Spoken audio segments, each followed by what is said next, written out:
Thank you udah datang di sesi training kita yang kedua kali ini ya.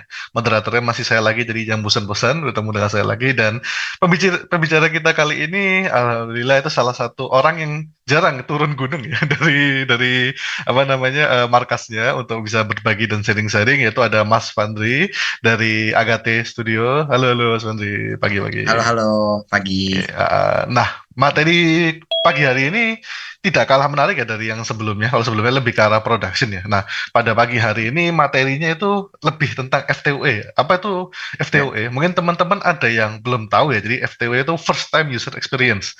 Jadi pengalaman pertama user kalian. Nah, kenapa ini penting? Karena kalau mungkin teman-teman tahu, ada orang yang kadang habis main 1 menit 2 menit game kalian pertama, udah langsung pergi lagi karena pengalamannya sangat buruk di awal-awal. Nah, hmm. gimana sih coba padahal mungkin ya game kalian itu sangat epic sekali sampai pada bagian terakhir cuma gara-gara 5 menit pertamanya itu boring atau misalnya 5 menit pertamanya itu nggak apa ya, nggak menarik playernya terus akhirnya ditinggalkan. Nah, bagaimana kita membuat pengalaman pertama nih yang menarik buat player? Bentar, kata-katanya deh, Oke. Bagaimana membuat pengalaman pertama yang menarik buat player dan supaya mereka udah langsung ke hook dalam beberapa menit itu akan dijelaskan oleh Mas Fandri. Oke, untuk materi aku persilakan ke Mas Fandri langsung. Oke. Ya, thank you Ibnu. Gua share screen dulu ya. Bentar, ya, bentar, bentar. Share screen.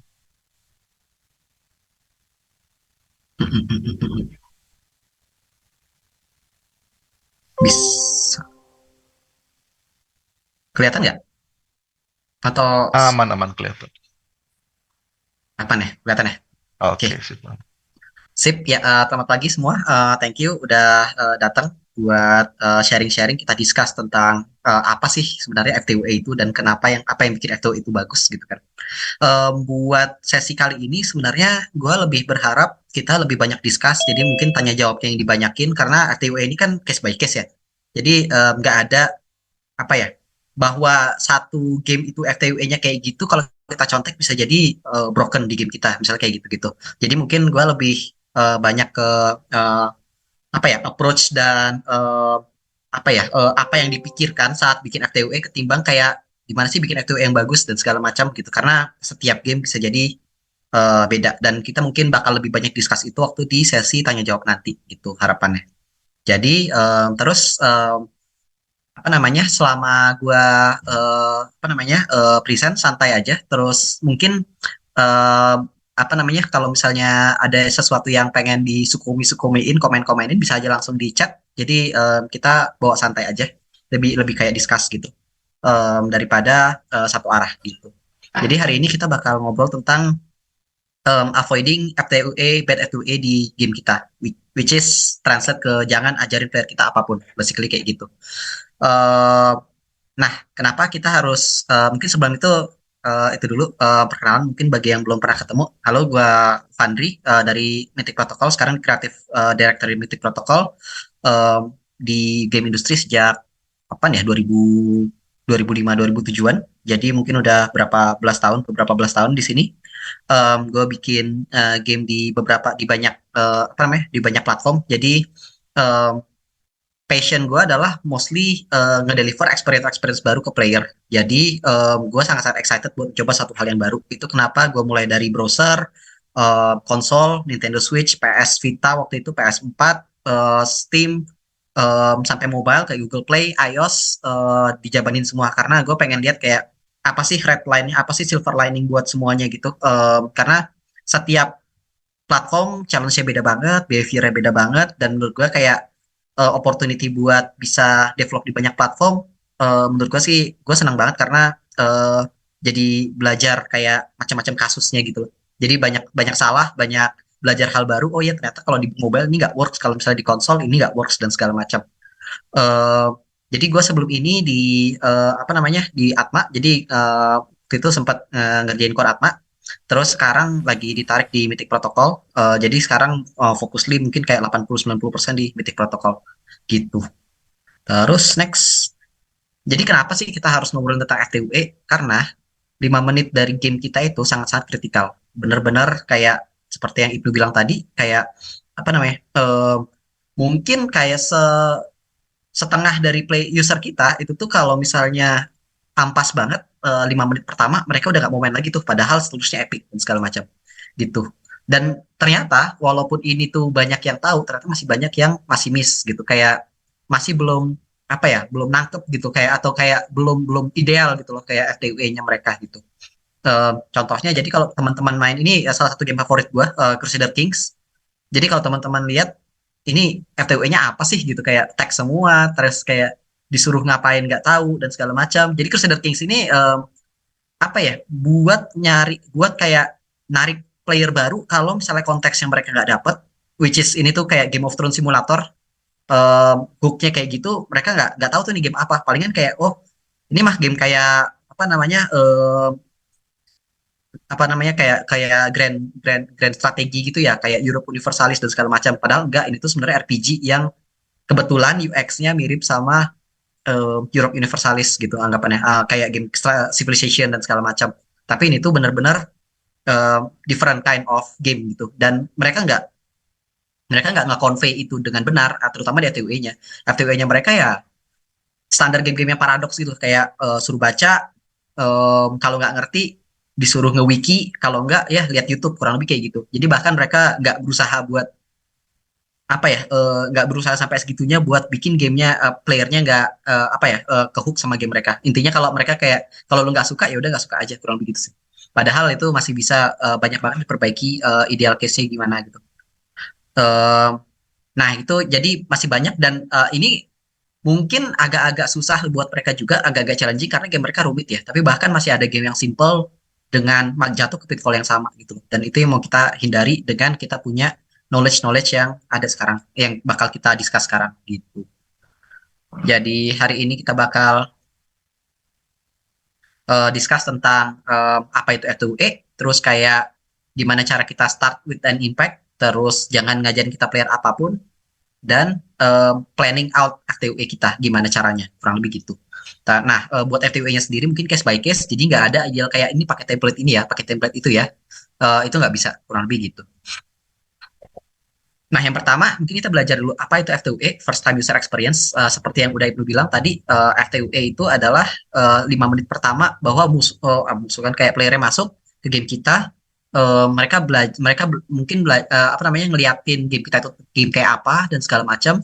Habis itu mereka decide mereka suka atau enggak di 5 menit pertama gitu. Nah, itu jadi beneran beneran kayak kalau misalnya di itu etalase lah anggapannya. Kalau misalnya di toko gitu kan, apa yang dilihat customer pertama waktu dia masuk ke masuk ke toko kita, atau kayak misalnya kalau di Tokped gitu misalnya lihat front page gitu kan, atau Steam front page nih gitu kurang lebih. Nah itu tuh F2E. Nah itu kenapa itu sangat-sangat penting, terutama kalau misalnya game kita nggak punya nama. Final Fantasy FTUE jelek, kayak kayak setengah jam pertama ampas, ya udah orang tetap ada apa ya, ada hope dan ada faith gitu kalau ini nanti kesan ke depannya bakal bagus. Kalau kita nggak punya nama, 5 menit pertama jelek, ya udah semua orang tuh langsung kayak mereka langsung uninstall, coba ke game lain gitu. Apalagi kalau game kita free to play ya, nggak ada komitmen buat beli, nggak ada komitmen buat actually, komitmen cuma install doang, pencet satu button. Kalau misalnya wifi gratis, malah kan anggapnya kayak gitu. Kalau misalnya eh, mobile data mungkin ya udah ada komitmen di mobile datanya gitu. Kalau misalnya wifi ya gratis gitu. Jadi sangat-sangat rendah komitmennya. Itu kenapa F2E sangat penting di zaman sekarang.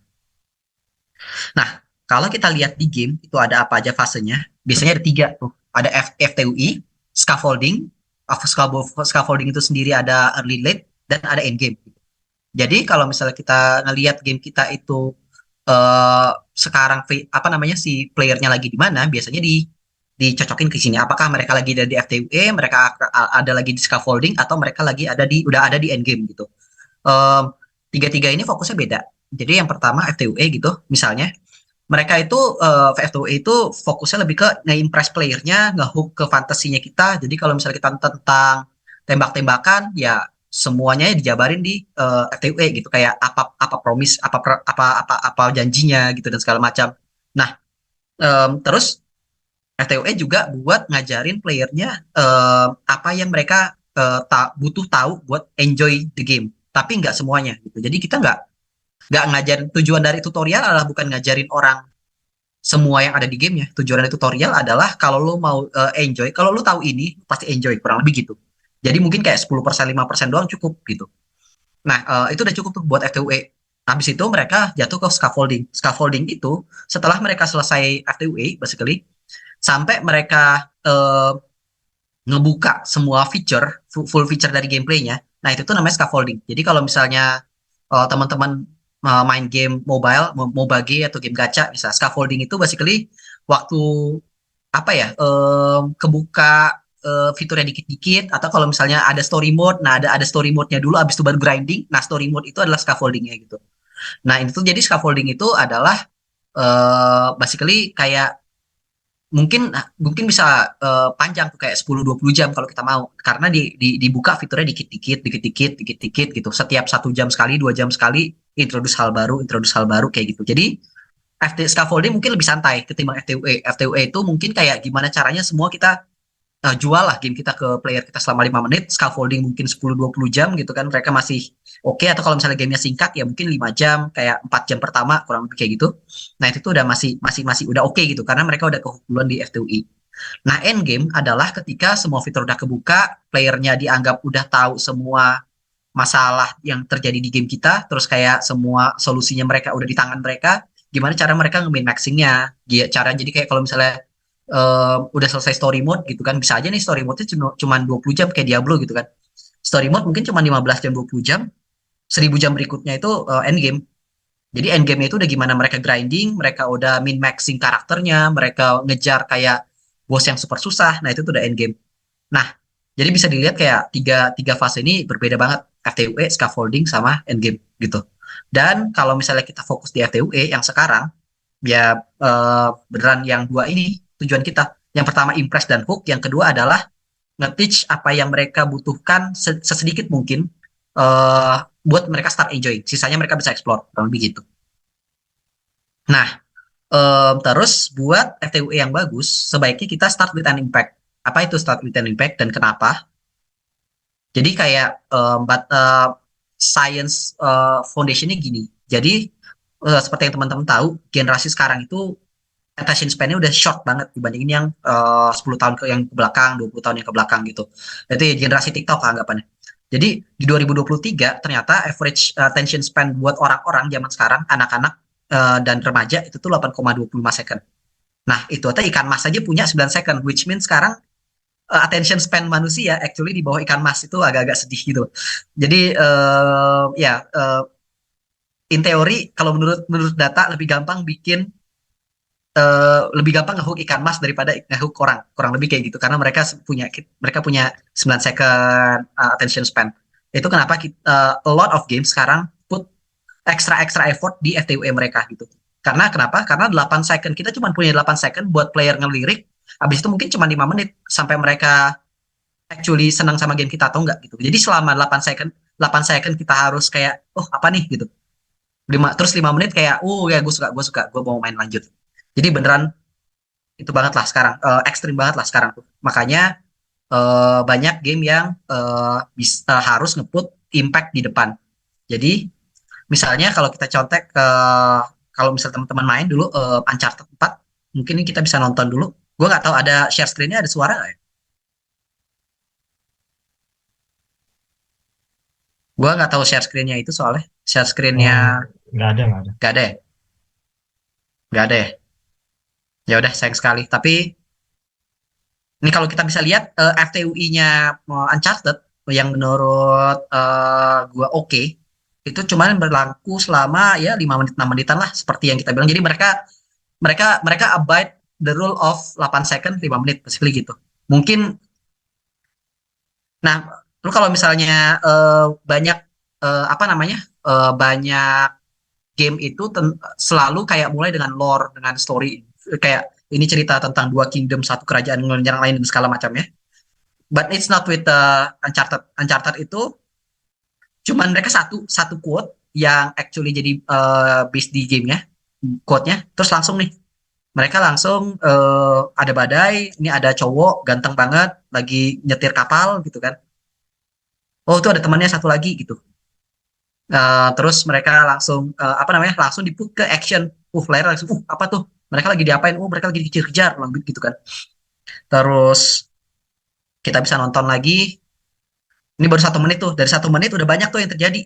kayak lu langsung dikasih, terus langsung dikasih tutorial R2 accelerate gitu, disuruh playernya langsung nih pokoknya langsung coba aja gitu, nggak perlu babi bu, nggak perlu ada teks, nggak perlu ada apa, langsung diajarin kamera gitu kan, lihat belakang pakai R3 kurang lebih gitu. Terus ya intinya langsung action lah, kayak start with an impact. Mereka bahkan lu bahkan nggak perlu tahu kayak mereka lagi ngapain di sini, itu siapa, ada orang kenapa ganteng banget, kenapa mereka naik kapal di tengah badai dikejar sama orang-orang gitu kan, dan semuanya scripted gitu. Jadi intinya di sini tuh walaupun player yang ngerasain everything sebenarnya scripted gitu. Ini nggak bebas mereka sebenarnya. Jadi benar-benar di railroad semua gitu. Jadi nih, nah terus mereka apa namanya? Mereka kelempar, terus diajarin cara berenang.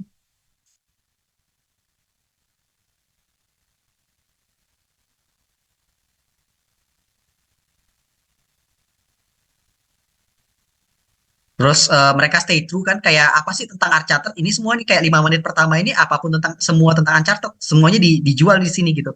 High action, kejar-kejaran kayak Indiana Jones, ala Indiana Jones gitu kan, kayak apa namanya, tembak-tembakan, nyetir. Nah itu tuh basically semuanya dikasih di 5 menit awal.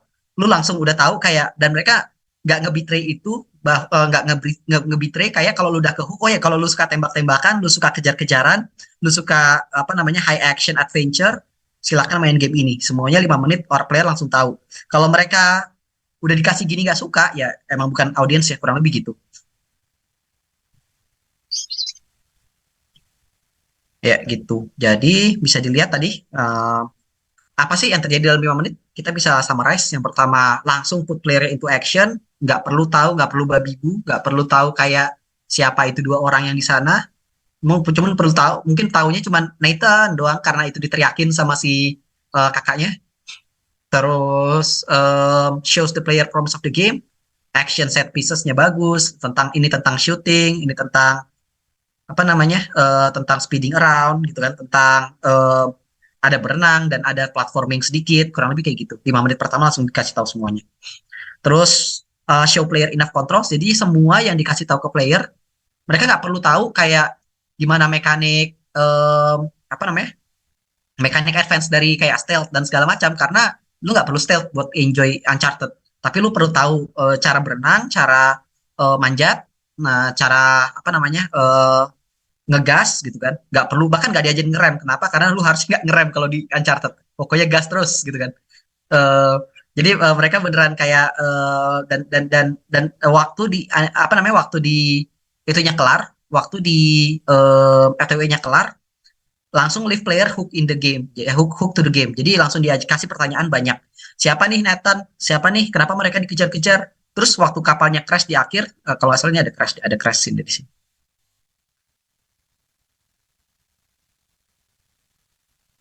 Boom, gitu kan. Terus kayak ya udah hitam semua. Terus langsung langsung kayak gini gitu. Nah, setelah setelah setelah playernya ke hook dengan high action, baru tuh dikasih kayak gini. Maksudnya coba bayangin kalau misalnya dari awal dia langsung dikasih ini gitu, kayak playernya nggak relate nih, siapa ada bocil gitu kan. Terus kayak ini game tentang apa? Eh, apakah ini game tentang walking simulator dan segala macam? Mereka nggak tahu. Promise-nya nggak dijelasin di awal gitu. Nah, ini kenapa Star Wars itu 5 menit awalnya itu paling paling paling jelek buat non fans gitu. Kalau fans mungkin sekarang udah jadi tradisi bahwa di scrolling apa namanya, summarize yang scrolling ini udah jadi kayak tradisi Star Wars, sambil kayak teks jalan. Tapi bayangin kalau misalnya lu nggak tahu Star Wars, lu ngajak misalnya emak lu nonton, emak lu nggak tahu siapa Star Wars, lihat ini 5 menit pertama, bahkan dia nggak dibaca tuh. Mereka bahkan nggak tahu nih, ini apaan, ini teks tentang apa. Mereka bahkan nggak bahkan udah nggak ini lewat dong tuh di otak tuh, buat mereka filmnya belum mulai nih waktu di sini. Jadi kayak FTUE-nya udah gagal tuh Star Wars film. Itu kenapa kayak Star Wars yang 5 menit worst part of the movie. Bahkan yang ke sekarang, bahkan yang Rogue One kalau nggak salah nggak punya ini. Kenapa? Karena ya udah, ini buat Star Wars buat new generation ya, yang attentionnya pendek, mereka udah nggak bisa lagi dikasih yang kayak ginian gitu. Dari awal langsung action gitu, atau langsung show the promise, dan bukan tentang baca atau tentang itu gitu, kayak ngebaca atau kayak nge-lordam basically gitu. Jadi um, lot of games yang gue mainin, terutama yang belum banyak pengalaman, mulai dengan misalnya kayak opening scene, apa namanya, eh, ada dua kerajaan, terus satu diserang dan kerajaan yang lain, kayak pada saat ada hero-nya saat dibutuhkan dia menghilang dan segala macam, kayak 5 sampai 10 menit eh, apa ya, opening scene, dan opening scene-nya itu effort banget. Padahal di skip aja sama playernya gitu. Karena playernya kenapa? Karena gue mau tahu ini game apa, ini game action kah, ini game turn based, gue mau tahu dulu, kurang lebih gitu kan. Jadi it's better kalau misalnya dibalik tuh.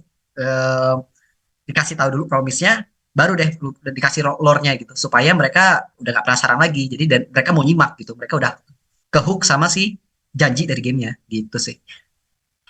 Nah itu tentang starting with the impact. Karena ikan mas, maksudnya apa namanya, audiens zaman sekarang actually less than ikan mas attention span-nya, maka lot of games mulai dari kayak movie sekarang, langsung dari impact, dari tengah-tengah mundur lagi, atau bahkan kayak start with langsung high action dan langsung show di depan, boom tonjok gitu langsung di depan Hmm. gitu. Mas Fandri, ini ada Eh, pertanyaan nih. Ada contoh game yang lebih kecil nggak untuk mobile, misalnya? Kayak gitu. ada a lot of mobile games. Mungkin kalau misalnya mobile games, actually coba cek Candy Crush. Candy Crush juga sebenarnya awal-awal langsung dikasih tuh Candy Crush, terus kayak si siapa namanya tuh, eh Gardenscape dan segala macam. Mereka tahu kalau misalnya orang-orang suka dengan match 3, jadi mereka awal-awal dikasih match 3 kurang lebih gitu. Abis itu baru kayak konteksnya mereka apa. Candy Crush bahkan nggak ada konteks kan. Terus gue main apa ya dulu ya?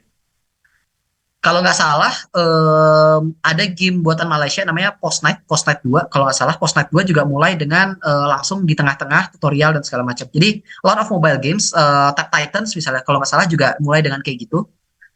Tapi mobile games sebenarnya agak, contoh yang agak, apa ya, agak susah buat dilihat. Kenapa? Soalnya dibandingkan sama konsol games yang ekstrim banget, punya konteks, story, dan segala macam, mobile games kan mostly story-nya ditaruh di belakang ya. Kayak nggak di luar ke player gitu kan. Um, atau ada pun misalnya kayak, oh Honkai Star Rail actually juga oke. Honkai Star Rail di awal langsung ketemu Kafka, jedar jedor langsung battle. Habis itu battlenya langsung dikasih tahu sistem-sistemnya. Kurang dari 5 menit kalau nggak salah.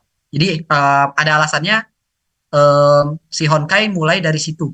Habis 5 menit itu kalau nggak salah baru apa namanya, pilih si dua karakter cowok atau cewek. Itu kayak actually kalau agak beda dengan Genshin ya. Kalau Genshin kalau nggak salah dari awal langsung agak lore, kayak agak sinematik, terus dibuka dengan langsung ke milih cowok cewek dan segala macam tanpa tahu gameplaynya kayak gimana dulu.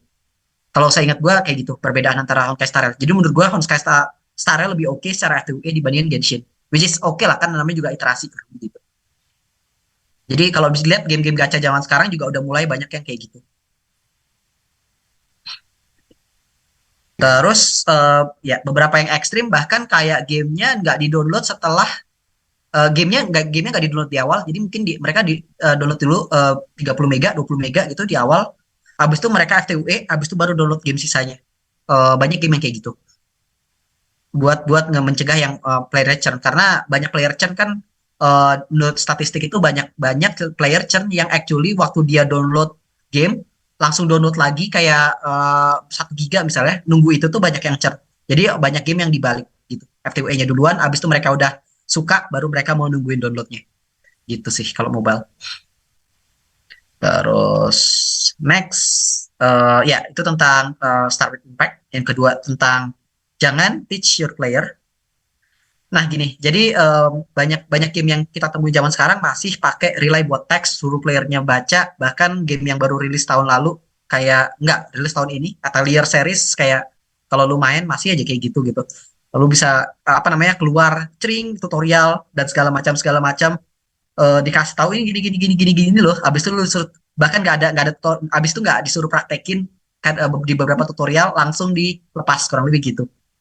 Eh, dan buat gamer zaman sekarang kayak gini tuh, buat mereka tuh lewat doang. Mereka bahkan nggak mau baca, mereka bahkan nanti nanti bakal lihat di wiki anyway gitu loh. Jadi buat apa ada kayak ginian gitu loh, gitu kan. Nah, Dan itu juga banyak yang masih kita masih masuk ke pitfall ini gitu. Jadi rely ke playernya suruh baca instead of mereka ngerasain sendiri gitu kan. Nah, jadi ini salah satu yang harusnya udah entah di 2023 harusnya ini juga ada, entah kenapa masih banyak yang melakukan ini gitu. Gitu. Dan gue nggak tahu ada yang inget gak tadi kalau misalnya artileri di expand apaan? Gue cukup yakin nggak banyak yang inget kalau misalnya di teks tadi itu apa yang bakal terjadi. Jadi ya ya gitu deh. Jadi banyak banget yang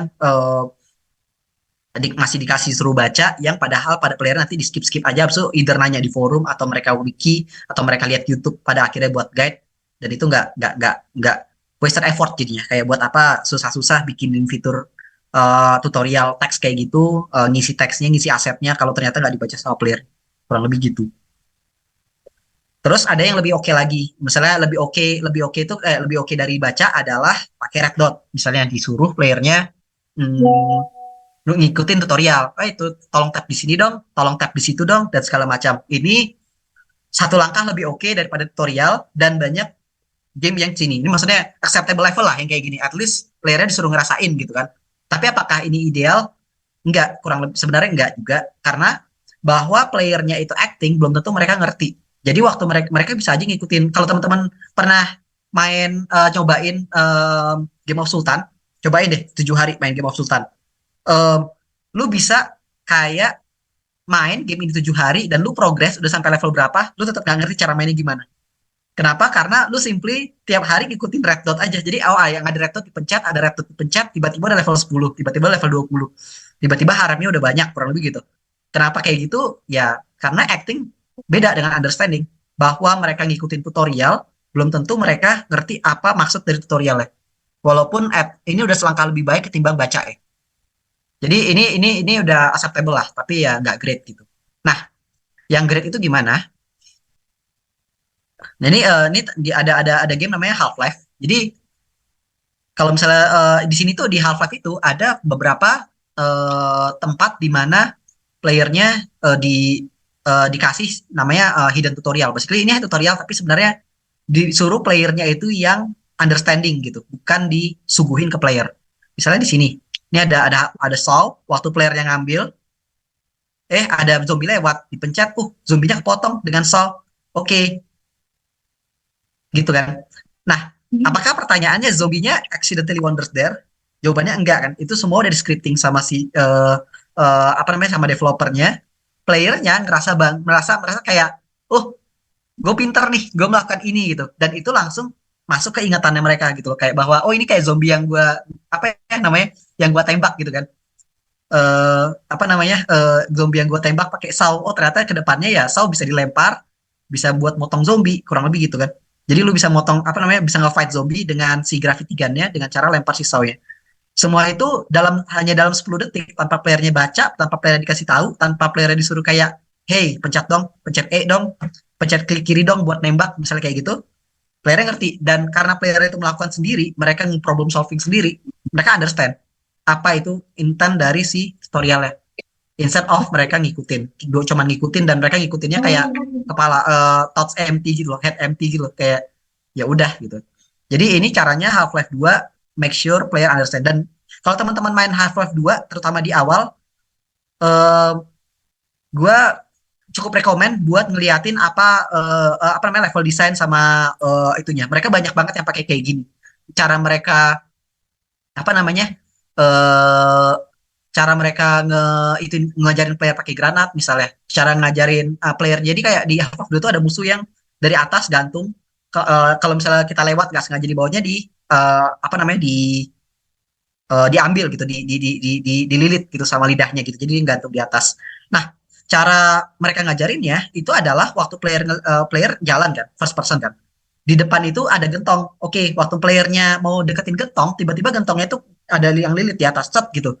Sehingga playernya melihat apa tuh gentong dililit. Dia lihat atas, ada tipe musuh baru, kurang lebih gitu.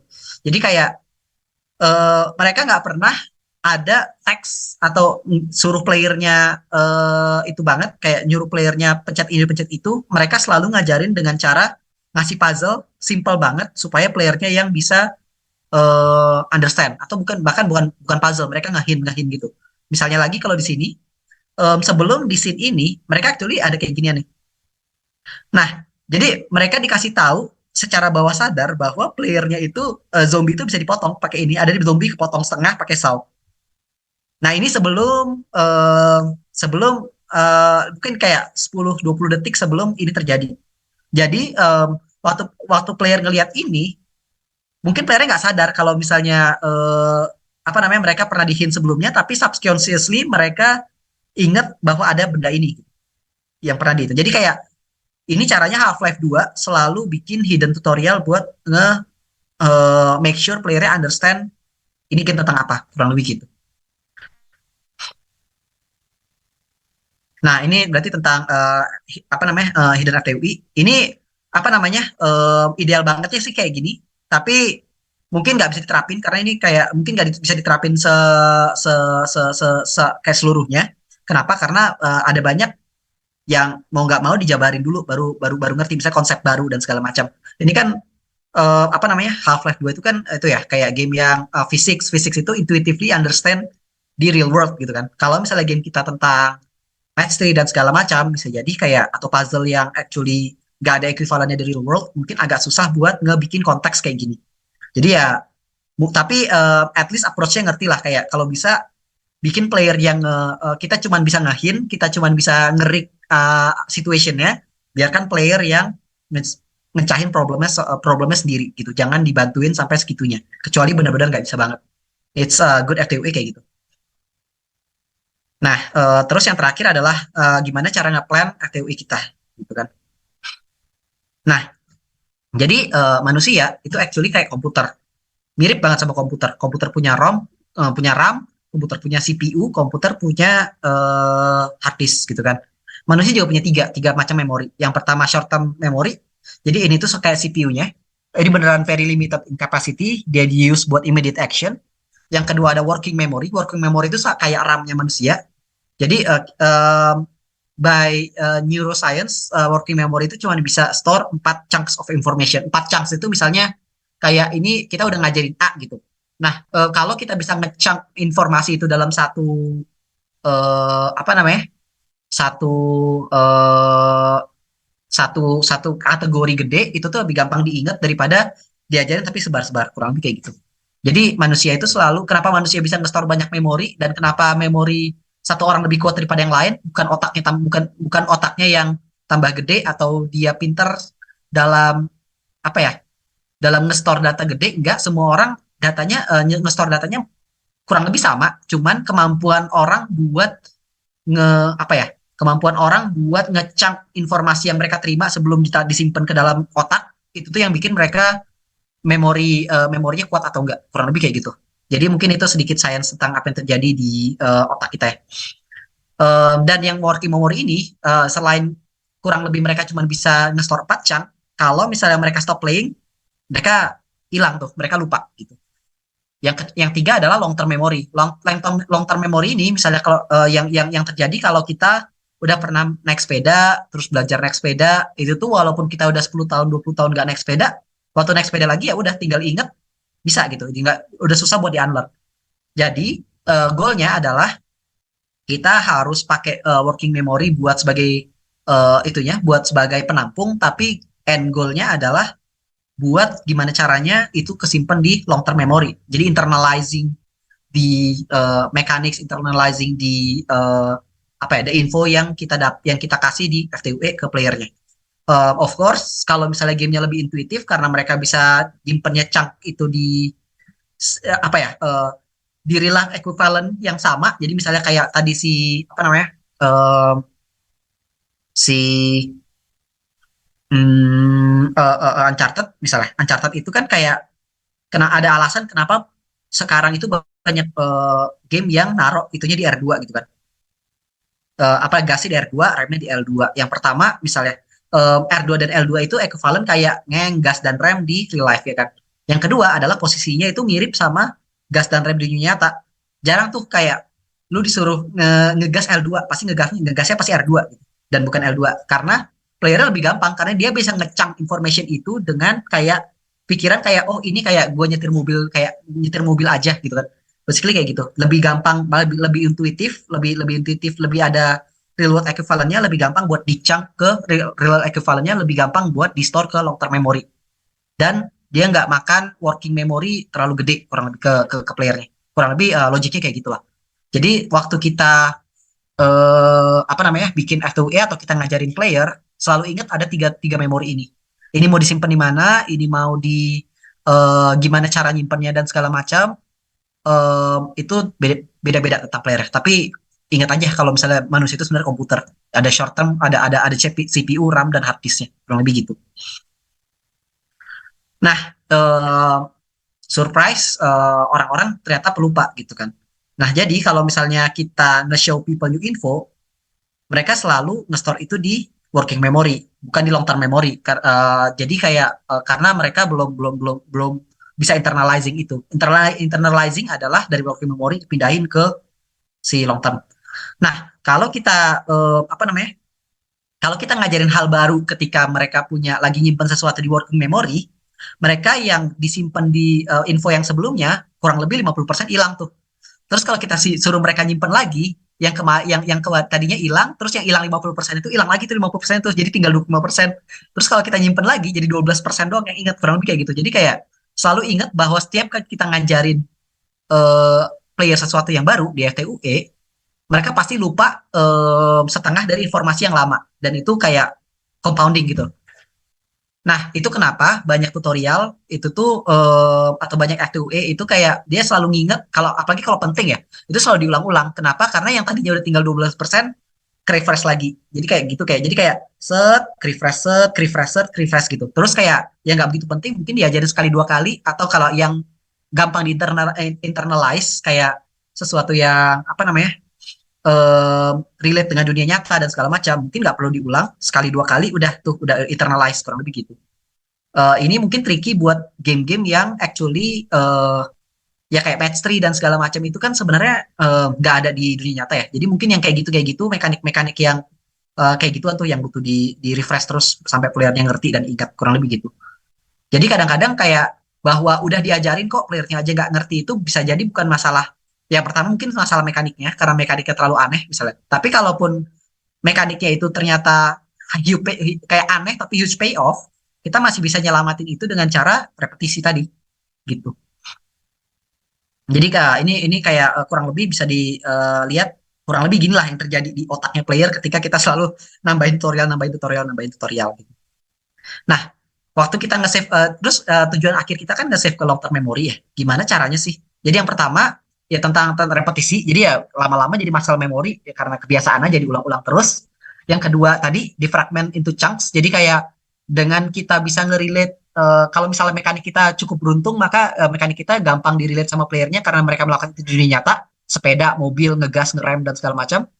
Eh, tapi kalau misalnya kalau JRPG sering melakukan benda-benda yang aneh yang lu nggak bisa di dunia nyata gitu kan. Summon lah, limit break lah, apalah gitu kan. Jadi salah satu itunya lagi adalah salah satu shortcutnya adalah lu bisa juga nge-tag itu ke emotional moment. Jadi misalnya kalau misalnya MC Sister Dice introduce jadi kayak apa nih lagi desperate gitu kan ada bos terakhir gitu kan bos terakhirnya ngebunuh si MC apa sisternya si MC gitu kakak adiknya si MC. Nah in desperation si MC-nya nge-soulbone ke adiknya supaya nggak jadi mati dan segala macam. Sejak saat itu kita ngenalin sistem namanya soulbone gitu itu nggak ada di dunia nyata kurang lebih kan. Tapi karena misalnya itu di tagging sama emotional moment jadi si playernya gampang tuh nge-internalize ke long term memory karena setiap kali inget misalnya kalau si Iris itu misalnya waktu Iris mati diajarin mekanik baru anggapannya. Setiap kali kita ngobrol tentang Iris mati atau ingat tentang Iris mati, yang pertama kita ingat sedihnya, yang kedua kita ingat mekanik yang kita ajarin ke dia gitu. Karena emotion itu punya shortcut di dalam otak gitu. Kalau misalnya ingat emotion itu lebih gampang daripada ingat logic gitu kan.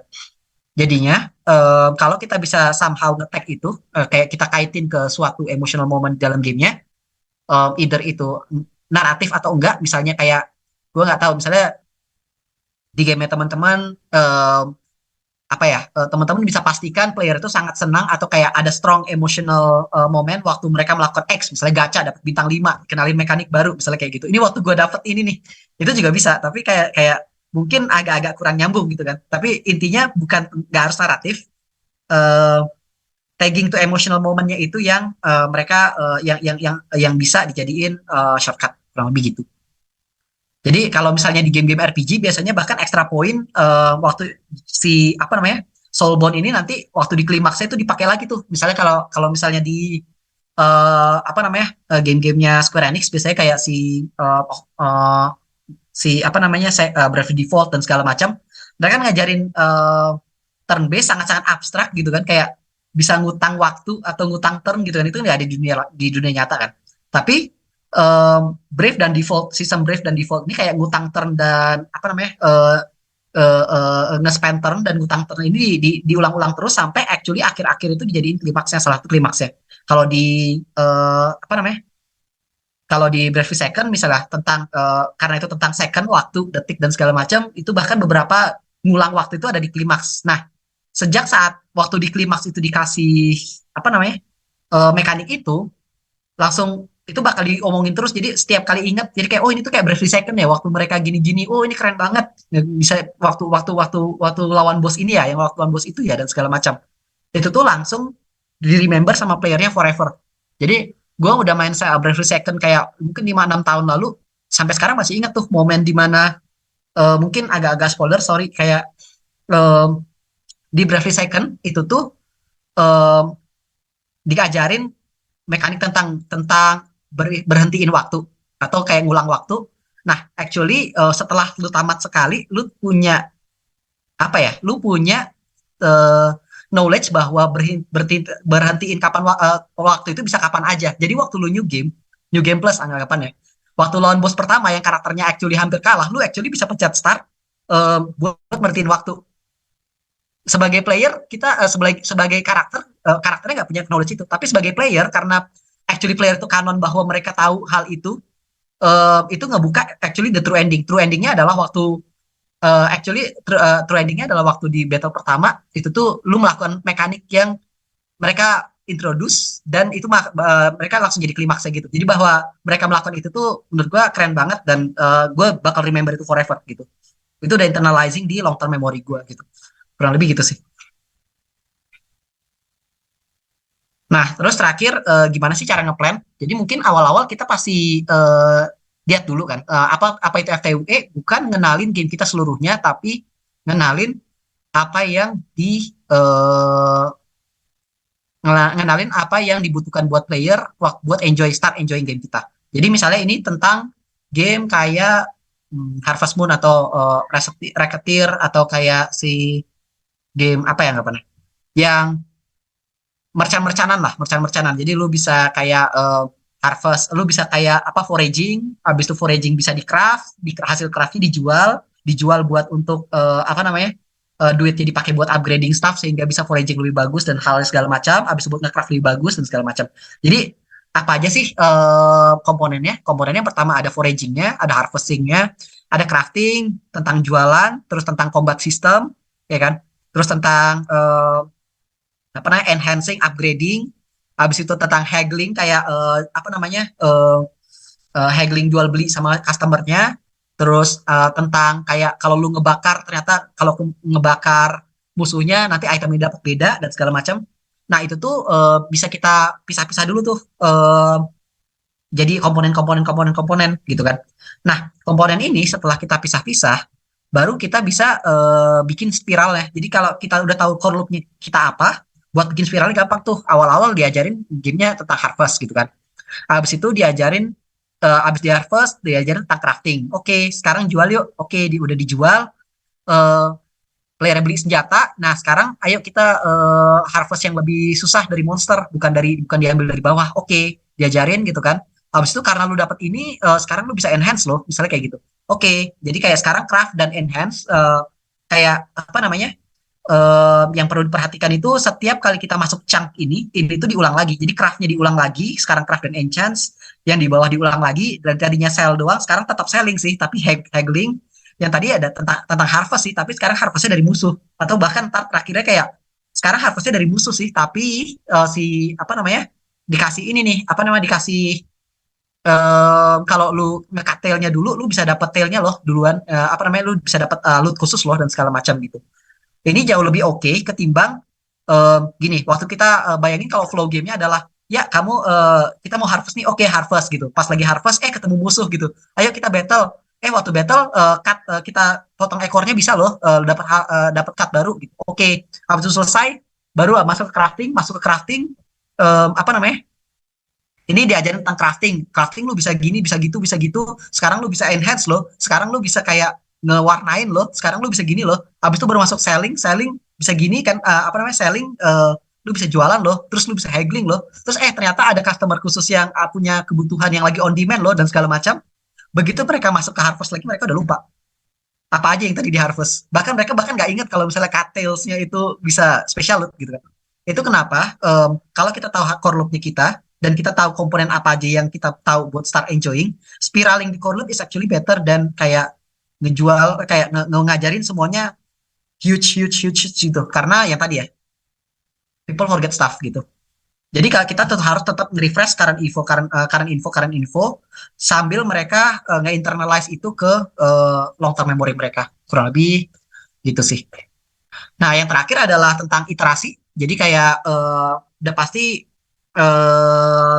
FTWA ini udah pasti kita nggak akan bisa nail the first time. Jadi yang pasti yang kita lakukan adalah ini ada selalu tentang build, test, design, always be testing. Jadi mungkin kayak setelah kita desain, kita coba execute, ya udah pasti dites mau nggak mau. Nggak ada kayak menurut kita udah bagus, menurut player tuh bagus. Jadi kita cuma bisa nge-manage kayak in teori informasi yang disimpan di otak player ini nih. Tapi begitu mereka udah dites bisa jadi beda banget. Kenapa? Karena misalnya yang kita anggap intuitif bisa jadi nggak intuitif buat mereka. Jadi mereka nggak bisa ngecang itu ke real life equivalent misalnya informasinya. Bisa jadi kayak kayak apa yang kita anggap jelas ternyata kurang jelas karena misalnya playernya ngelihatnya ke kanan atas sedangkan kita ngasih hintnya kayak misalnya di Half-Life tadi itu di kiri bawah gitu kan mereka kayak gitu pasti ada isu kayak gitu jadi kita nggak akan bisa ngendel FTUI kita the first time gitu dan um, ini banyak yang kesalahan yang dilakukan adalah buat ngevalidasinya kita pakai gini jadi kayak ini ada adik kita nih misalnya nih Dek tolong mainin dong gitu kan oke dia kasih tahu oh jadi nggak bisa lewat FTUI-nya kenapa karena dia ternyata nggak nyadar ada item di kiri bawah yang kita kasih sebagai hint kurang lebih gitu kan oke kita selesain lagi terus kita kasih ke dia lagi itu udah nggak bisa kenapa karena udah bukan first time lagi jadi itu kenapa kita butuh banyak tester dan testernya kita harus di limit gitu jangan dihabisin semua karena kalau misalnya di US itu ada yang namanya Kleenex testing namanya kenapa Kleenex Kleenex itu kayak kalau di tempat kita tuh apa ya mitu atau tisu-tisu gitu loh Eh, buat mereka testing yang kayak gini ya, testing kayak FTUE ini namanya clinical testing, testing yang cuma bisa dilakukan sekali seorang. Jadi satu orang itu kayak satu tisu doang. Begitu dia dipakai buat ngelap, udah tuh nggak bisa dipakai lagi kurang lebih kayak gitu. Jadi harus bedain mana yang clinical testing, mana yang bukan clinical testing. Dan FTUE ini adalah clinical testing gitu. Orang yang cuma setelah satu tester cuma boleh dikasih sekali. Habis itu harus di orang lain, harus itu harus orang lain kurang lebih kayak gitu supaya nggak bias. Karena bisa jadi kayak tester yang tadi kita lihat, jadinya dia udah ngelihat layar yang sama, sekarang dia pindah gitu fokusnya, terus dia jadi bisa gitu. Padahal buat user yang lain yang baru pertama kali, dia nggak akan nyampe conclusion ke sana. Udah sih kurang lebih kayak gitu. Jadi kita udah belajar apa itu rolling FTUI, kita itu udah discuss tadi kayak apa itu starting, kenapa kita harus starting with impact dan apa bedanya generasi zaman sekarang sama generasi kita dulu yang udah tua-tua gitu kan, yang gamenya masih tutorial teks semua, manual book tebel masih bisa, sekarang udah nggak bisa gitu. Terus gimana caranya kita nggak ngajarin player kita, jangan diajarin tapi make them experience it. Terus yang keempat adalah gimana caranya kita nge-planning FTUE kita dan apa aja yang harus dikonsider ketika kita planning tentang memori, apakah bahwa human itu komputer, tentang memorinya terbatas, terus gimana cara mereka mencang memori dan mereka gimana cara mereka nyimpen ke long term memori mereka, kurang lebih kayak gitu. Jadi um, akan sangat berguna kalau teman-teman baca buku-buku tentang neuroscience, terutama tentang yang kognitif, karena itu sangat-sangat sangat-sangat familiar dan sangat-sangat relevan lah masalahnya dengan apa yang kita hadapi waktu kita ngebikin game. Karena game itu all about kognitif kan. Kurang lebih gitu. Sip, semoga itu membantu. Mungkin kalau ada pertanyaan, silakan. Yuk, teman-teman, silakan sekarang kita masuk waktu tanya jawab. Kalau ada yang ingin ditanyakan atau masih dibingungkan dengan materi, silakan silakan. Yuk, yuk, yuk, yuk. Karena jarang-jarang ya kita kedatangan Mas Fandri ini untuk ngisi materi, apalagi Wah, sore ini. iya, Iya, banyak. biasa. Ini kerjaannya terlalu terlalu terlalu hektik. Iya, sampai namatin Zelda aja perlu itu ya, pas liburan ya. Begadang. Iya, Oke, boleh kalau langsung nggak open mic tamat. juga, silakan silakan. Iya. Ya, tuh, belum ada yang mau tanya nih. Kayak masih bingung semua ya. Atau masih berpikir juga, memorinya masih dipakai buat loading ya. Deh, Loading ini pertanyaan. sebenarnya iya working memory kepake semua nih. Banyak informasi di sini. Oke. Mungkin aku dulu aja yang tanya ya, sambil nunggu teman-teman ya, ya Mas Fandi ya. Nah, Boleh, ini aku boleh. mau tanya sih, kalau buat FTUE-nya, buat pemain di mobile sama di premium itu yang paling beda atau paling mencoloknya yang perlu dipertimbangkan buat teman-teman tuh apa? Kalau misalnya antara game mobile, free to play sama game premium yang ada di PC itu. Oke, yang paling sebenarnya paling beda gini ya, kayak game premium actually paling memaafkan player buat FTUE. Kenapa? Karena mereka udah bayar duluan. Jadi mereka masih ada ngasih benefit of doubt. Karena gue udah bayar $20, mereka bakal kayak, ya gue udah bayar, masa sih gue gak at least nyoba ngerti gamenya apa, kurang lebih gitu loh. Tapi kalau misalnya di mobile, eh, cepet banget, mereka sangat-sangat sensitif buat UX, sangat-sangat sensitif tentang wait time, gitu.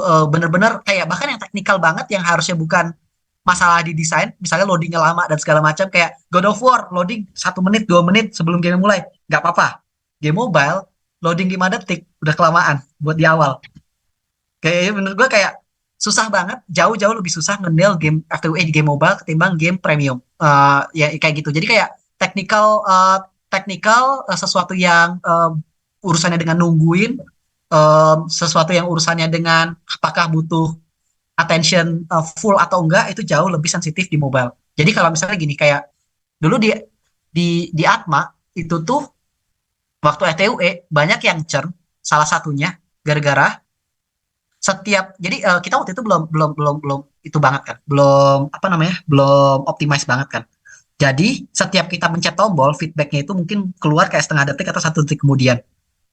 Itu tuh udah banyak banget yang churn di sana. Padahal tutorialnya sendiri udah bener gitu loh. Kayak pacingnya kita udah ngerasa oke. Terus misalnya kalau misalnya di lokal server, ya ini di lokal server orang pada ngerti. Waktu disimpan di server luar orang nggak ngerti.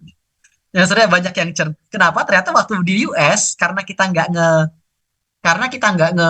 apa ya? Karena kita nggak ngebikin feedbacknya instan. Karena jadi kayak flow-nya itu waktu player tap, dia ngirim data dulu ke server, di verify, habis itu baru masukin lagi. Which means jadinya nggak instan kan? Ada ping sedikit gitu kan? Itu tuh actually bikin orang banyak yang churn.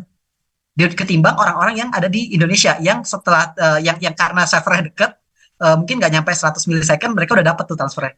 Jadi mas bahkan kayak benda-benda yang sekecil itu kayak sangat-sangat sensitif buat user mobile, kurang lebih gitu.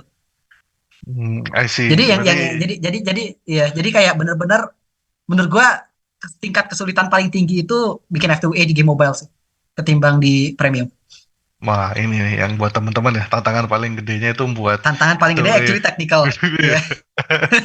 Iya, berarti intinya tuh user mobile itu lebih sensitif ya ternyata. Ternyata gitu, Jauh gitu. karena mereka nggak punya komitmen apa-apa di game mobile. Setiap harinya ada berapa ribu yang keluar, dan kalau misalnya nggak main game kita alternatifnya banyak gitu kan. Bahkan kalau dulu dulu di apa namanya, requirement dari bisnis tim di Agate yang menurut gua agak nggak masuk akal tapi make sense adalah gamenya harus bisa dibuka lebih cepat dari Facebook atau Twitter. Kenapa? Karena waktu orang mau main, orang lagi nunggu bus gitu kan. Itu tuh ada dua kemungkinan. Yang pertama dia mau ngecek Twitter, yang kedua dia main game kita. Kalau misalnya game kita lama, ya mendingan dia ngecek Twitter gitu kan. Pada akhirnya game kita yang harusnya dimainin sambil orang nunggu bus jadi nggak pernah dibuka. Kurang lebih gitu kan. Oke, wah itu itu menarik ya. Sampai loadingnya harus lebih cepat daripada Iya, teman-teman buka makanya Twitter. Wah itu bakalan jadi hal yang cukup juga tuh. Nah mungkin teman-teman ada yang bertanya juga nih, kayak tadi ada hal yang menarik ya ternyata ya kalau gitu. Apalagi teman-teman kan lagi develop buat game mobile ya, terutama mobile casual iya. gitu juga. Hmm, ya, ya. Wah, Ya. masih. Jadi waktu ngetes harus internally menurut gua harus cerewet banget sih kalau mobile. Pokoknya kalau misalnya desainernya apalagi yang gatekeeping ya, either designer atau QA yang nge-gatekeeping experience-nya gitu kan. Kalau ada nggak ada itu dikit aja kayak ada yang kurang smooth dikit aja itu tolong di voice-in gitu loh.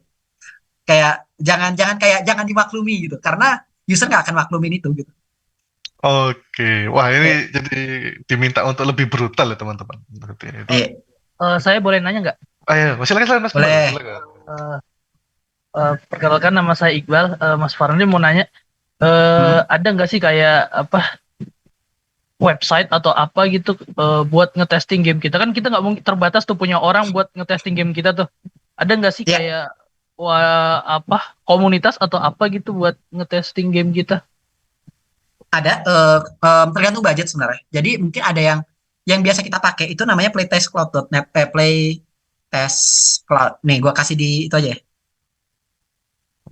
Gua kasih di chat aja ya. Oh iya boleh. Buat mobile terutama buat mobile actually banyak banget. Yang susah itu nyari kalau yang non mobile. Kalau mobile misalnya bisa pakai ini. Mungkin ya tergantung budgetnya ya. Kalau ini mungkin agak mahal Oh, karena eh mereka kalau nggak salah $350 per 5 orang. Jadi tapi 5 orangnya ini beneran dites ya. Jadi bukan 5 orang mereka coba mereka kasih doang enggak. Jadi kayak di Playtest Cloud ini kita bayar mereka, mereka bakal nyariin kayak kita bakal ngasih specify ini game kita nih personanya adalah orang-orang yang main Candy Crush, main ini, main ini, main ini, main ini. Coba buat mereka game kita intuitif atau enggak, kurang lebih kayak gitu kan. Nanti sama mereka bakal dicariin orangnya bakal orang US, ya which means kayak high quality lah anggapannya kayak high quality user lah yang pasti mau bayar kalau misalnya mereka suka pasti orang-orang yang mau bayar buat game kita pasti suka juga kurang lebih kayak gitu bakal dipastiin sama mereka. Em, yang mereka lakukan itu usability testing, which means nanti bakal ada kayak em, apa namanya rekaman. Jadi rekamannya itu kayak apa yang di-touch sama playernya, terus playernya bakal ngomong. Jadi kayak apa yang lagi dipikirin sama playernya, playernya bakal ngomong, iya gue lagi mikir ini, gue mau coba ini, oh ternyata nggak bisa, kenapa ya gue bingung, kurang lebih gitu. Bakal bakal mereka bakal oh, ngomong gitu loh. I see, I Terus see. dan itu bakal ada si apa namanya transkripnya. Jadi kita bisa lihat teks apa namanya teks transkripnya mereka ngomong apa di detik berapa dan segala macam. Sama ada hotspot buat touch-nya mereka. Jadi kalau mereka touch-nya di mana aja kita bakal tahu. I see, I Jadi see. menurut gua gitu. Thank you, Mas. Thank you. Ya, Oke, sip sip. Teman-teman ada lagi yang mau bertanya? Wah, itu ada pertanyaan tuh di chat Mas Mahfudi. Apakah lore oke. singkat seperti comic strip efektif untuk dijadikan hook saat FTUE? Jadi setelah lore selesai baru ke gameplay. Jadi lore-nya melalui komik interaktif atau apa yang lebih singkat gitu sih Mas Mahfudi. Gimana itu kalau menggunakan cara seperti itu? Oke, tadi tergantung intinya apa sih? Apakah si lore singkat ini comic strip ini buat ngasih tahu konteksnya doang, which means sebenarnya nggak nyeritain apa-apa dari game kita. Jadi misalnya em, kalau misalnya tentang game tentang nganter pizza gitu kan. Which kalau misalnya gamenya nggak kan agak kalau misalnya game-game zaman sekarang misalnya kayak misalnya kalau ini game tentang RPG misalnya dan segala macam mungkin kayak dari awal langsung battle langsung ada perang dan segala macam langsung ke hook ya maksudnya kan sangat-sangat intuitif gitu kan atau kayak gamenya petualangan dari awal langsung bangun langsung kayak di api unggun gitu kan dan segala macam itu kan langsung intuitif tuh tapi kalau misalnya gamenya butuh konteks kayak misalnya pizza dan ini tentang game tentang antar pizza gitu kan mau nggak mau kan kalau aneh ya kalau misalnya lu tiba-tiba disuruh nganter pizza gitu kan itu harus dianterin kan playernya menurut gua comic strip kayak gitu oke, acceptable menurut gua. Karena bandingannya adalah mereka mulai FTW-nya tanpa konteks gitu. Tapi kalau misalnya gamenya nggak perlu konteks buat buat di hook tentang misalnya game tentang perang, tembak-tembakan dan segala macam, which it's dungeon crawler misalnya dan segala macam itu kan kayak nggak usah ada comic strip sebenarnya playernya udah ngerti ya kayak FTW-nya kita bisa langsung langsung aja gitu loh kayak sana pergi langsung enjoy gamenya kurang lebih gitu. Itu juga nggak apa-apa. Menurut gua lebih oke kalau nggak pakai comic strip kalau misalnya konteksnya gitu. Gitu. Jadi kayak bergantung intent dari comic stripnya apa. Tapi kalau misalnya comic stripnya itu tentang kayak ada dua kerajaan, dua tentang perang, mereka perang dan segala macam, itu kan kayak playernya nggak perlu tahu itu buat actually enjoy gamenya kan.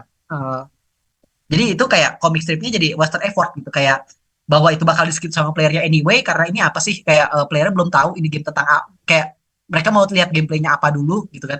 Jadi bakal skip anyway, terus kayak mereka juga nggak ngerti. Maksudnya kayak setelah mereka rilis FTW itu comic strip udah hilang dari ingatan sama sekali anyway.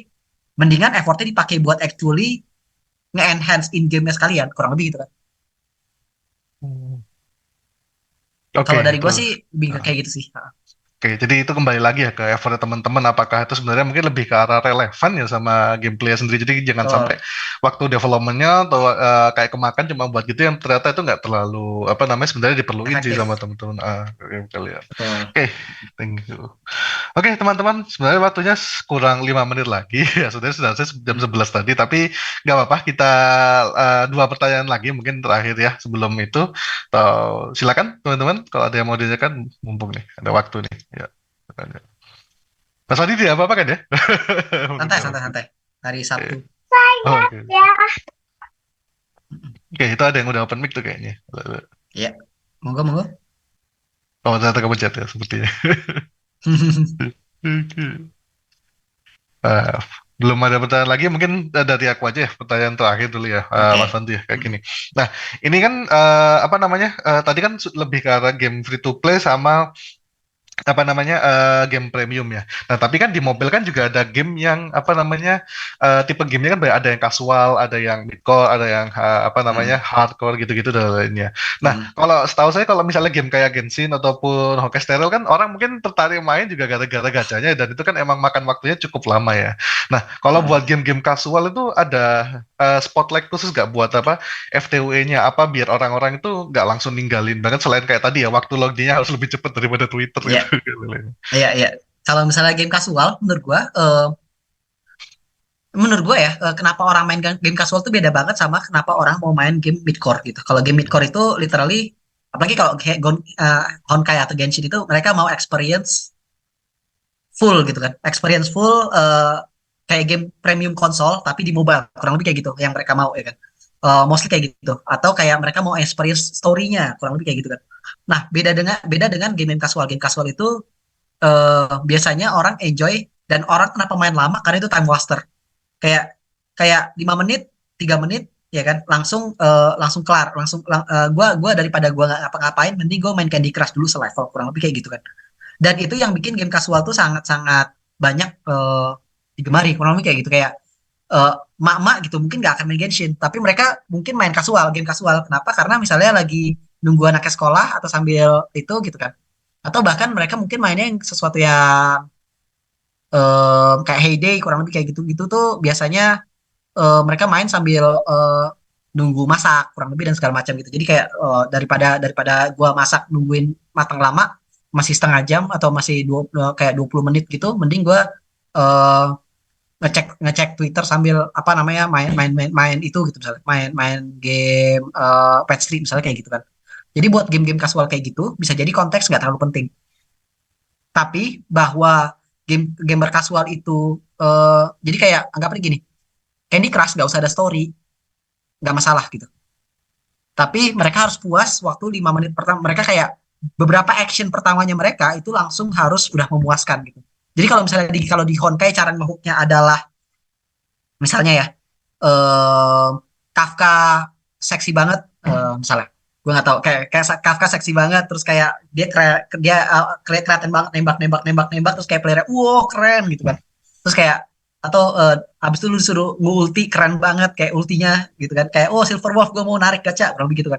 Atau kalau misalnya di game casual kayak gitu mungkin nggak penting, yang penting mungkin kayak di satu kali kalau misalnya game tentang match 3 ya, begitu mulai mungkin kayak tadi ya yang pertama loadingnya cepat, mereka langsung mulai main, habis itu mereka nggak perlu dikasih konteks kayak eh, langsung kayak kalau iklan-iklan match itu sering tuh kayak drag ini kurang lebih gitu kan, kayak dikasih langsung langsung apa namanya cara how to play, itu pun kayak how to play-nya singkat banget kayak cara main.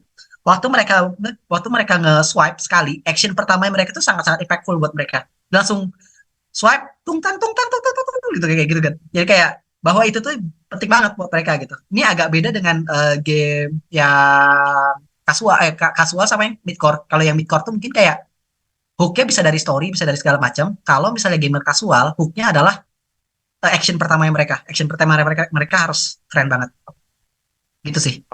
Oke, I see. Berarti kalau untuk game casual emang hook pertama itu adalah player itu harus puas ya sama kegiatan yang mereka lakukan itu ya barangkali. Iya, jadi mereka Oke, mungkin saya mau nanya dong.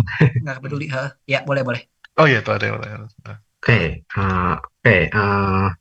saya Fahmi ya, kenalan Mas dari Quack Mm-mm. Team. Oke, Halo. tadi kita terima kasih sudah banyak tentang FTUE, tapi sebenarnya ini mungkin mewakili ya buat teman-teman dari tim-tim gurem yang dompetnya cekak.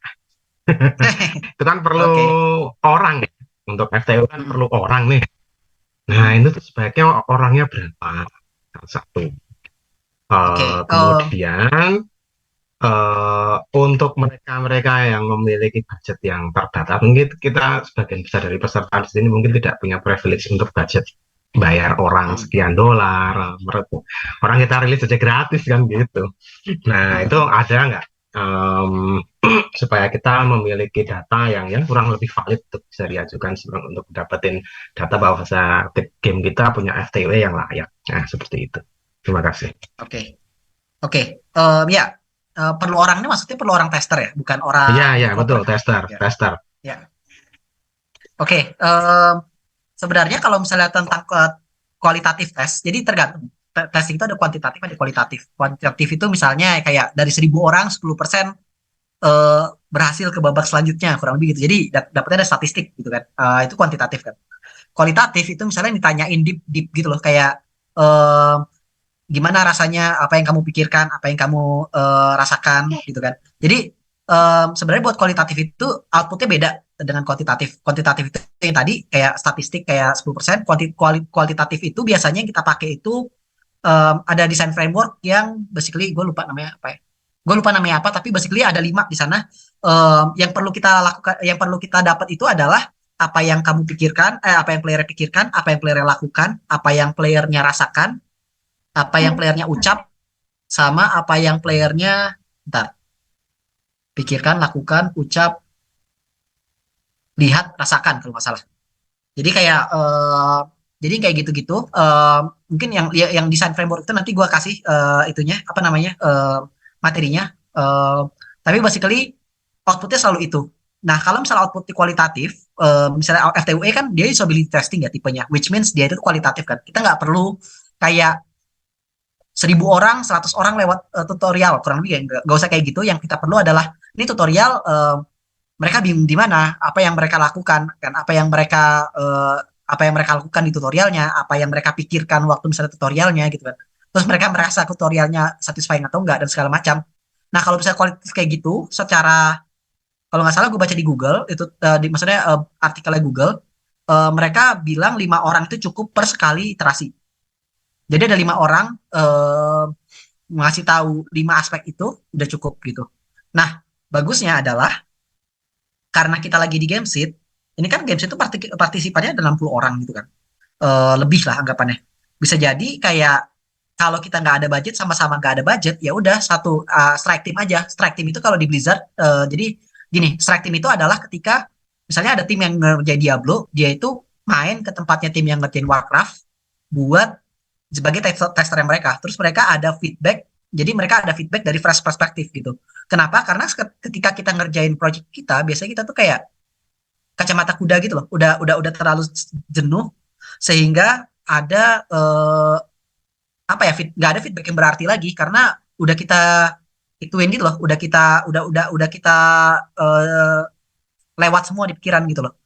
Tapi kalau ada fresh perspektif itu tuh jadi bisa kayak oh ya, gue nggak ngerti bagian sini, gue nggak ngerti bagian situ, jadi kayak yang kita nggak kelihatan mereka bisa kelihatan gitu.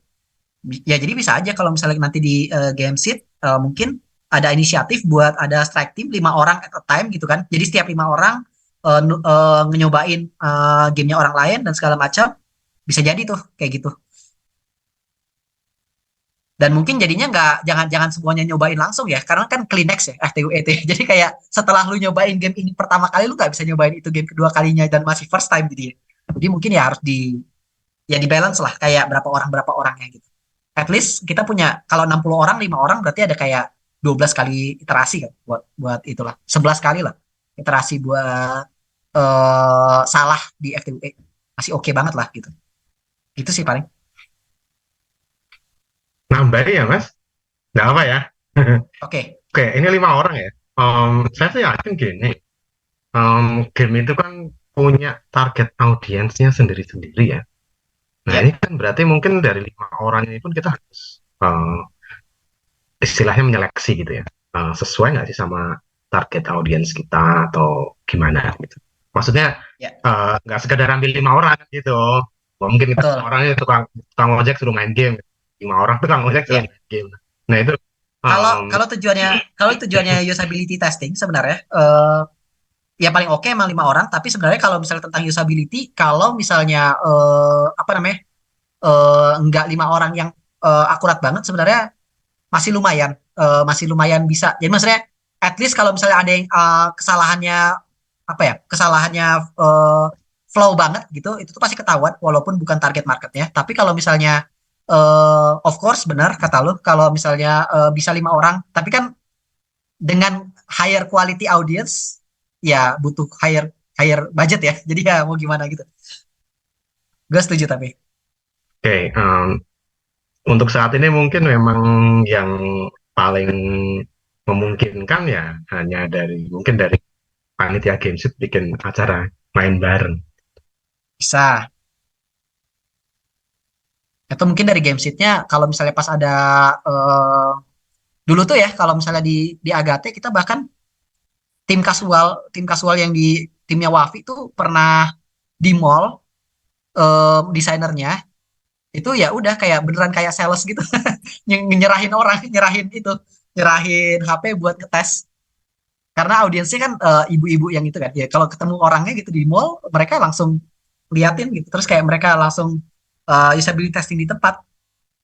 Untungnya nggak untungnya juga sih, maksudnya desainernya cewek jadi mungkin lebih lebih lebih supel, orang lebih lebih gampang nerima gitu kan. Kalau misalnya itu misalnya kalau cowok gahar gitu kan susah ya, nih nyodorin HP disuruh nyoba gitu kan, agak-agak susah tuh. Tapi basically bisa jadi kayak gitu kalau mau tanpa budget ya, ada usaha usaha malu dikit lah kalau apa lah gitu. Oke, ini nyambung lagi Mas ya. Nggak apa ya. Wah, ini mumpung nggak Hmm. ada yang nanya, tak tanya aja. Berarti Ya, kan ya, ya. kita perlu tahu nih yang mau diukur apa saja kayak gitu. Berarti istilahnya kayak habis main kayak disodorin pertanyaan semacam wawancara gitu nggak sih? Iya betul. Biasanya kalau misalnya coba cek yang di playtestclub.com. Gue nggak tahu mereka masih ada trial atau enggak. Kalau ada masih trial, coba cek. Coba contek aja approach mereka gimana. Mereka udah yang paling profesional di sana. Jadi kalau ada trial oke. Kalau enggak, menurut gue dari panitia Gamesit, coba satu deh cobain gitu buat akun pakai bareng-bareng. Lihat cara mereka testing gimana. Terus coba contek buat semua orang. Itu juga oke. Cuma 5 juta gitu buat 60 orang oke lah. Cuma Yang 5 penting juta. semuanya ngerti. 5 juta buat 60 orang ya sangat-sangat Ya, sangat-sangat worth value it sih. sih. Ya, masih Iya. value ya. Heeh. Jadi mungkin coba tes yang di Playtest Cloud, coba satu orang atau gamenya siapa lah, harusnya nggak ada bedanya gitu. Coba terus lihat aja prosesnya mereka gimana, outputnya apa, coba replicate itu. Kalau dari pengalamannya Mas Andri sendiri pernah pakai yang seperti itu Kita dari pakai game-game sering sebelumnya? kalau misalnya di Playtest Cloud. Kalau misalnya bahkan si game casual itu routinely pakai tim casual kita dulu si Playtest Cloud. Of course Mungkin kalau misalnya dari bukan game mobile susah ya, soalnya Playtest Cloud ini mobile banget audiensnya. Justru kalau misalnya yang kita yang sekarang kita kan kayak buat PC konsol ya, itu tuh lebih susah tuh, karena belum belum sebanyak itu platform yang sebagus Playtest Cloud. oke, menarik. Berarti kurang lebih Mas Fandri pernah punya pengalaman dengan playtest untuk game-game kasual dan kurang lebih Ya, punya data apa saja yang diperlukan untuk menghasilkan FTUE yang valid seperti itu ya. iya. Tapi again setiap game kan beda ya kasusnya. Maksudnya setiap game bahwa data FTW suatu game dan apa yang works di satu game bisa jadi beda banget dengan game lainnya, kecuali bagi gamenya benar-benar clone ya, match 3 sama web 3 dan segala macam. Jadi ya bisa jadi nggak kepake juga sih yang data yang gue punya gitu. Oke, terima kasih. Menarik. Oke. Ya, Mm-mm. ya. Sebenarnya sih pengen tahu aja sih hasil dari datanya itu matriks yang dipakai untuk pengukuran apa saja, kemudian teknik yang dipakai itu kan pasti ada kayak semacam satu script yang kita pakai untuk mengukur juga atau di situ di gamenya Hmm. itu yang harus dipasang apa saja kan seperti itu.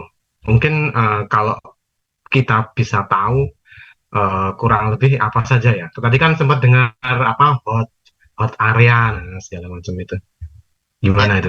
Teknikalnya gimana? Agak kalau teknikal sih. ya, ya. Kalau kualitatif testing nggak ada sih di playtesting. Seingat gua nggak ada karena semuanya disediain sama mereka. Jadi mereka ada wrapper basically. Jadi game kita as is di wrap sama mereka itu yang apa namanya itu yang jadi dites ke player mereka. Jadi anggapannya ada playtest cloud punya app yang di luar di layerin di atas appnya kita buat mereka ngecek kayak apa namanya touch apa aja dan segala macam. Oh, oke, oke, oke. Jadi Uh, mereka punya tool sendiri buat ngetes gimana cara ngetes game yang kita ajukan ke mereka gitu ya. Betul, makanya kita suka pakai playtest cloud. Soalnya secara service mereka salah satu yang menurut kita paling paling paling worth it lah buat buat harga segitu gitu. Oke, terima Dan itu kasih kan Mas nanti Edi. ya ya kalau kita udah tahu nanti hasilnya satu game aja dicobain ke sana kan semuanya bisa nyontek ya gitu. Oke. Ya, karena thank you ya Mas Fahmi buat pertanyaannya, tapi kayaknya kita udah masuk ke Oke, 11:21 ya, udah kelebihan 20 menit oke. sebenarnya. Sebenarnya saya dengan senang hati gak apa-apa ingin itu lagi, tapi mungkin ada teman-teman di sini yang mungkin ada urusan lain juga ya di hari Sabtu gini juga. Sama jadi maaf ya Arviana ya, pertanyaanmu tidak bisa kita tanyakan dulu, tapi mungkin itu di sesi luar waktunya nih kalau ketemu Mas Fandri mungkin bisa banyak tanya-tanya ya. Ya. Gitu ya. Mhm. Oke. Nah, buat sesi hari ini, thank you buat waktunya ya Mas Fandi. Pengetahuannya banyak banget dan Oke, sangat itu ya insightful banget ya. Mungkin sampai-sampai kita semua working memorinya juga jadinya benar-benar muter terus ya dan lain-lainnya ya. Thank you udah mau datang di acara Games hari ini. Saya selaku moderator Nur Asik undur diri. Thank you buat waktunya. Saya kembalikan ke Rifki. Thank you, thank you.